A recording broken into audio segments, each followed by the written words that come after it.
형사사건에서 혐의를 일부 인정하면서 선처를 구하는 이른바 혐의 축소 프레임은 매우 신중하게 접근해야 합니다. 자백하면 감형된다는 막연한 기대감으로 불리한 진술을 했다가 오히려 처벌 수위만 높아지는 경우가 많기 때문입니다. 특히 수사 단계에서 혐의를 부인하다가 갑자기 일부 인정으로 방향을 바꾸면 진술 신빙성 전체가 흔들릴 수 있습니다. 형사 전문 변호사로서 사건을 분석할 때 저희는 경찰 조사 단계부터 이 점을 가장 중요하게 봅니다. 절도, 성범죄, 보험사기 등 각 범죄, 유형별로 법리적 쟁점을 먼저 정리하고 이길 수 있는 부분과 방어가 어려운 부분을 객관적으로 구분하죠. 이 과정에서 저희는 성공 보수를 전제로 사건을 설계하지 않습니다. 결과에 따라 보수가 달라지는 구조는 때로 변호사의 판단을 흐리게 할 수 있기 때문입니다. 대신 사건 자체에 집중해 수사 초기부터 재판까지 모든 가능성을 열어두고 최적의 시나리오를 찾는 데 집중합니다.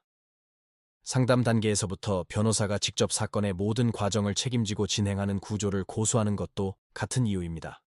사무직원을 거치지 않고 직접 소통하며 전국 어느 곳의 사건이든 전자소송 시스템을 활용해 제가 직접 챙깁니다.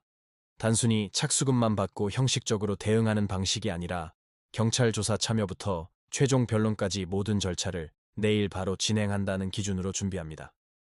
비용 역시 상담 과정에서 발생한 부분이 나중에 중복되지 않도록 조정해 의뢰인의 부담을 덜어드립니다. 민사사건 역시 마찬가지입니다. 단순히 소송을 이기는 걸 넘어 채권 추심이나 강제 집행을 통해 실질적으로 돈을 돌려받을 수 있는지를 먼저 따져봅니다. 부동산 분쟁이나 전세 사기 사건에서는 제가 가진 공인중개사 자격을 바탕으로 계약 구조와 등기부 같은 권리관계를 함께 분석해 실질적인 해결책을 찾습니다.